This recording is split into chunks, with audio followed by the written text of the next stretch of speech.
आत्मा जीव शिव सम माया तू दुर्गम न घाली मन. तुमच्याकडे बँक आहे, बँकेतल्या नोटा सगळ्यांना एका तुलेने वाटल्या जातात का वेगळ्या वेगळ्या तुलेने? बस काय 500 ने तुमले दिने तिने बी किंमत तीच आणि 500 ने असले दिने तिने बी किंमत वेगळी. तुला कुठे? हा, तुमच्या ठेवीवर कमी अधिक होईल पण नोटा एकाच तुलेच्या.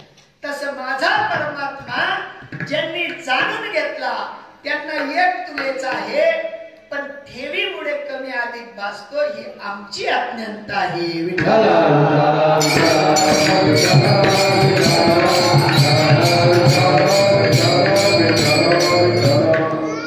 आज आम्ही 7 प्रकारचं पक्वान्न खाल्लं. किती प्रकारचं? आणि 7 प्रकारच्या पक्वान्नामध्ये एक वस्तू आमच्या अण्णांनी असा हाताला लावून दिला. नाही बोल, चावत नाही म्हणून का आवडत नाही म्हणून? आवडच का नाही?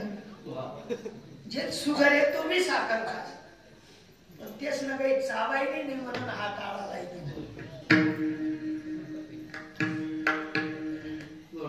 तसं जे समजत नाही तो हात आळाला येतेच. आपले माळा घालान गरज ज्यांना दातच नाही भक्ती करा ना त्यानंतर नाही बा आपले आवडत नाही, आपले चालत. समाज एकदम सोन्याहून पिवळा आहे पण मार्गदर्शनाची गरज आहे. कशाची?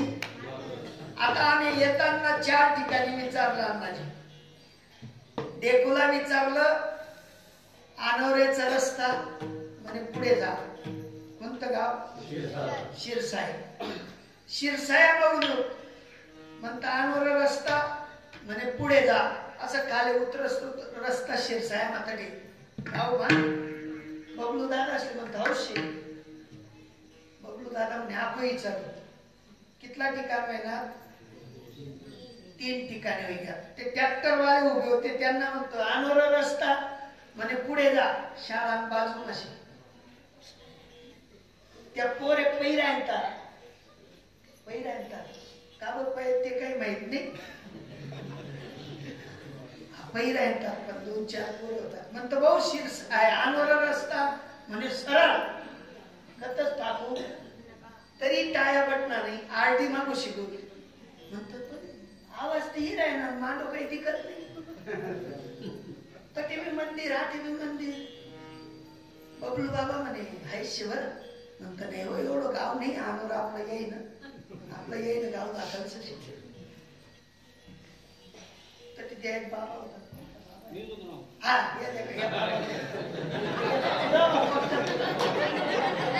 पेटा बिटा बांधल्या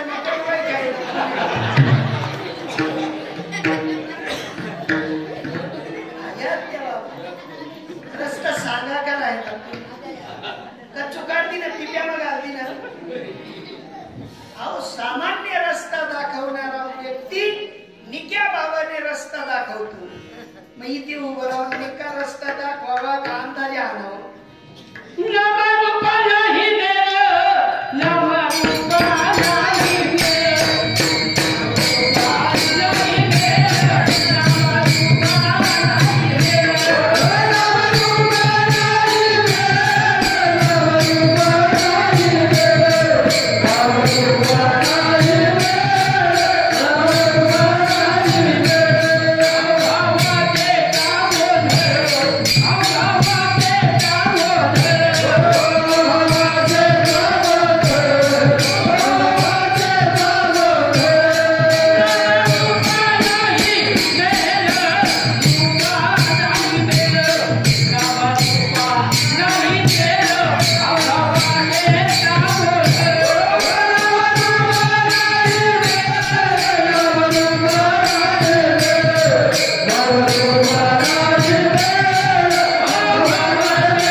श्लोक भरभर भरभर बोलतस त्यासली बी माहित नाही काय बोलणार. हा आधा हकीम जान खतरे में. एक डॉक्टर होता डॉक्टर, आणि त्या डॉक्टराला फक्त प्राण्यांचं वैद्यकीकरण करायची सवय होती. आणि अचानक त्या राजस्थान प्रांतातला एक माणूस आपल्याकडे आला उटाची गाडी घेऊन, आणि त्याने एका कैटच्या झाडाखाली त्या उटाला बांधलं. आणि त्या उटाने पाला खात खात खात एक कैट खाऊन घेतलं, आणि ते कैट खाली उतरे ना आणि वरही निघेना. मग तो राजस्थानचा व्यक्ती त्याने डॉक्टराचा शोध घेतला. ते म्हणे पिप्या माशे डॉक्टर हम नालनी बाबीने नालरा बाबीने पिंपळाला गेले आणि त्या डॉक्टर साहेबांना आणलं. आता डॉक्टर ना बरोबर एक जण राहते, काय म्हणतात कंपाऊंडर. मग त्या कंपाऊंडरने बॅग धरली, डॉक्टरांच्या मागे बसला. ती राजदूत गाडीवर फुलकन होणार, आणि त्या राजस्थानी माणसाने सांगितलं, बोले डॉक्टर साहब ये ऊंट के गले में कुछ हो गया, देखो तो. डॉक्टर हुशार होते. ते म्हणले भाऊ कुठं बांधलेला होता? ती ऊंटने मानला मिळच त्याला मोठं कैट दिखणं, त्यांनी एक मा पोट भर जाईल, पण ते खाली मी उतरे नाही बरे बी नाही. डॉक्टरने देख म्हणे यांनी कैट खायले बरं. आता ते कैट खाल्ल्यानंतर डॉक्टराला पक्क झालं की याच्या गळ्यात ते फसलेलं आहे आणि याला काढण्याची तरतूद करावी लागेल किंवा उपाय सुचावा लागेल. एक लाकडी घेतली आणि एक लाकडाचा हातोडा केला आणि हळू हळू हळू हळू हळू मारत जोरात मारलं आणि एका दणक्यात ते कैट बाहेर आलं. तो उठून बसला. हे कोणी पाहिलं? ते कंपाऊंडरने पाहिलं. त्या इसमाने विचारलं साहब कितना पैसा दे दू? त्यावेळेला कमी अधिक भाव होता, जास्त पैशाचं चलन नव्हतं. ते डॉक्टर म्हटले 50 रुपये देतो. 1.5 बिघा जमीन भेटे 50 रुपया. कितना रुपया मा? कंपाऊंडर म्हणे चांगलं झालं, आपण मी डॉक्टरी करू. अहो डोळ्यासनी करच मी माणसेसनी करच म्हणे. त्याने पडदा बनवला, टेबल बनवला, बोर्ड मारून दिलं, माणसांचा इलाज केला जाईल. एक आजीबाई आल्या, म्हणे भाऊ दवाखाना आहे का? म्हणे आजीबाई दवाखाना आहे. त्या आजीबाईला झालेलं होतं गड्यात गलगंड. काय झालेलं होतं? ते अशी एवढी गाठ नाही होत का ते. आजीबाई म्हणे झोपा. म्हणे काय खाल्लं होतं रात्री? म्हणे भाऊ बटाटा खाला होता.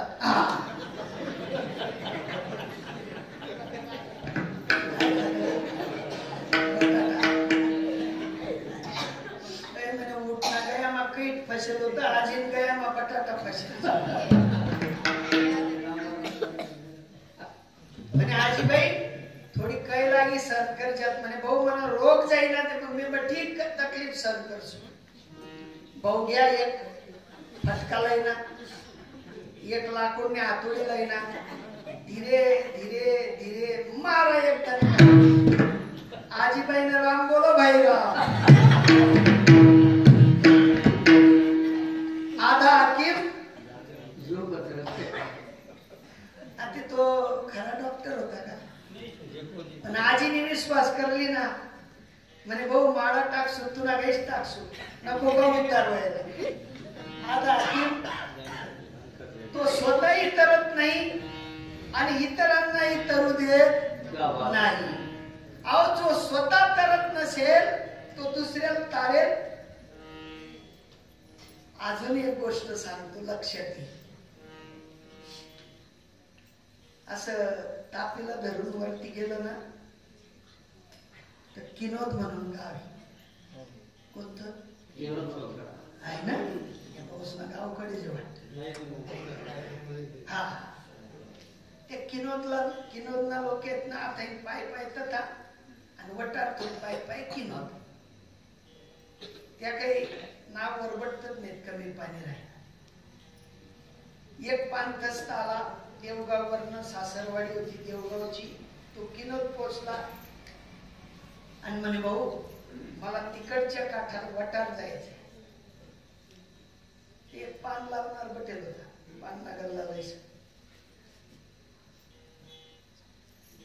म्हणे देखा आतून सराई जा, तर तो 5 पाऊल पुढे जा, 10 पाऊल जा आणि 3रा 4था पाऊलले तुम्ही वटार. ते भाऊ ना पाय असं झाकेल होतात वटार. म्हणे भाऊ तुम्ही जायलेत का? म्हणे मी काही जाईल नाही, पाय ना आधुईशी. काय शे दोन्ही पाय नाहीत म्हणे माझे. एक जण म्हणे भाऊ मी सांगू रस्ता, पायात चष्मा लायल होता नवर देवंगर आणि आत्मा काठ होती ती घंटीवाली. त्याने मी तेच सांगत, 10 पाऊल पुढे जा, 20 पाऊल फिरा आणि 3-4 पाऊल उन्हात की वटार. ते बाबा म्हणले बाबा तुम्हाला दिसतं का? म्हणे नाही. आणि मग कसं एवढं परफेक्ट? म्हणे मी काही जाईल नाही, पण लोक सांगतात. पण एक महात्मा अण्णांसारखा लाल टोपीवाले आणि ते म्हणले चला तुमले बाप धरणागत काळी लई जास्त का? म्हणे कस काय? अरे म्हणे रोज ना के आपला डावा पाय ना होता का हात ना? हात नव्हता, पाय ना नाही. मी रोज जास्त म्हणे भाऊ चिंता करू. मनगट पकडलं आणि पैल थराव नेलं. कोणी नेलं? अनुभव्याने का नुसतं बोलून चालून वागणाऱ्याने? तसंच चालू आहे आमचं भीती. नुसते बोली चाली भक्ती, काही नाही तुम्हाला उद्धार म्हणजे रोज कीर्तने ऐका. कीर्तन ऐका होती. कीर्तन हे माध्यम आहे जन समुदाय एकत्रित करण्याचं. नौका किनाऱ्याला लावली मातीच्या यारू श्रीपाद मावळी. माझी नौका किनाऱ्याला लावली मातीच्या यारू रंगात मावळी.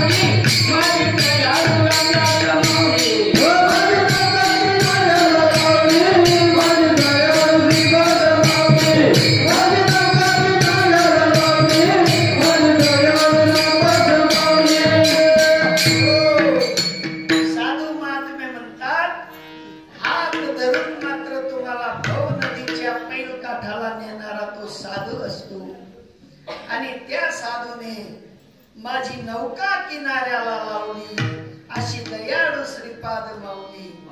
माझी नौका किनाऱ्याला लावली अशी रामदास माझी माऊली. साधू महात्मे तुम्हाला मटक धरून मात्र पैल काठाला देतात आणि भक्ती ही त्याच प्रकारची आहे. नुसतं बोलून चालून होणार नाही. आम्ही आज समाधान बाबांकडे भोजनाला गेलो आणि त्यांनी एका कागदावर लिहून दिलं डाळ भात वांग्याची भाजी मटकीची भाजी पोळ्या पुरी जिलेबी. म्हणे बाबा पाठ करत बसा पोट भरून जाईल. शेत समाधान हा तो कागद कसा घ्या भाऊ? कागद होता ते कागद नाही होत, ताट होत. ताट भरून वाढलं आणि तृप्त केलं का लिहून दिलं पाठ करत बटा. लिहून दिलं असतं तर बटा गाव मावाजा वाजता लिखी दिन भाऊ लिखी दिन जेवण लिखी दिन भाऊ पण खावाड दे ना आनंद आला. साधू महात्मे त्याच कोटीचे असतात. साधू महात्मे तुम्हा आपल्याला त्या ब्रह्मज्ञानाचं भोजन देतात आणि तुमच्या आपल्या जीवनात तृप्त करतात.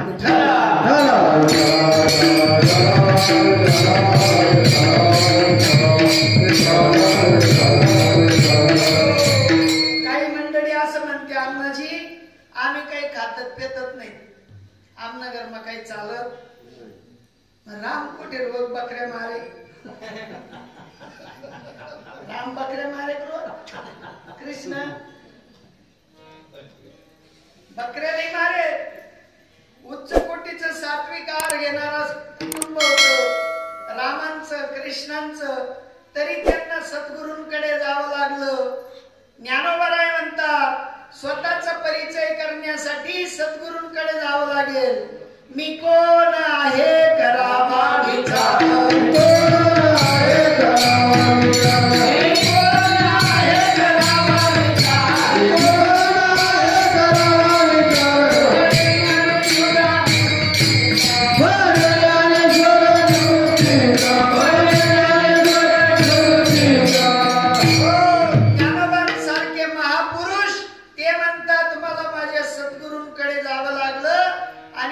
स्वतःचा पत्ता समजून घ्यावा लागला. आलास कोठोनिया जाशील कवरे रे ठाया म्हणशील घरदार माझे अवघी लटकीच माया. या लटके मायेमध्ये फसू नका. हे कोणी कोणाचं नाही. तू म्हणशील घरदार हे यथेच राहील सार. तू मेल्यावर तुझे घर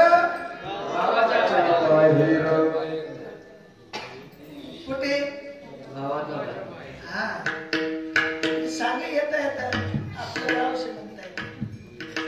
सगळ्यांचं गाव ते पण कोणाला माहिती नाही.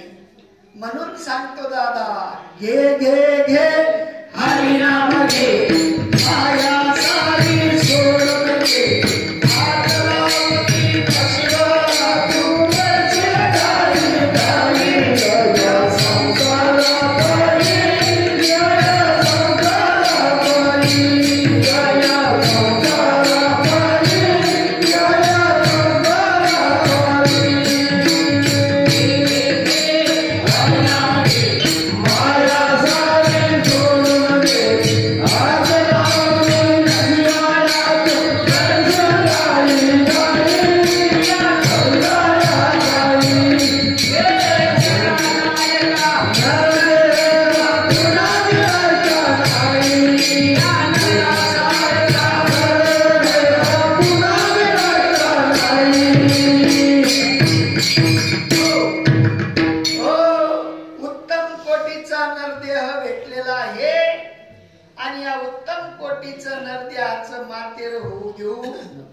काय निवांत काय शेवट शेवट पाटाडूत म्हणे. भक्ती म्हणजे पाटाडण्याचं साधन आहे. हा शेवट शेवट एक तास उरला खटवांग रायाशी भाग्यदशा कैशी प्राप्त झाली. भाग्यदशा प्राप्त करून घ्या. आंबाड्या झाल्या तरी घाबरू उठा जागे वारे आता स्मरण करा पंढरीनाथा. भावे चरणी देवा माता चुकवी व्यथा जन्माच्या. जन्म मरणाच्या व्यथा चुकवायच्या असतील तर निक्या साधूकडे जा.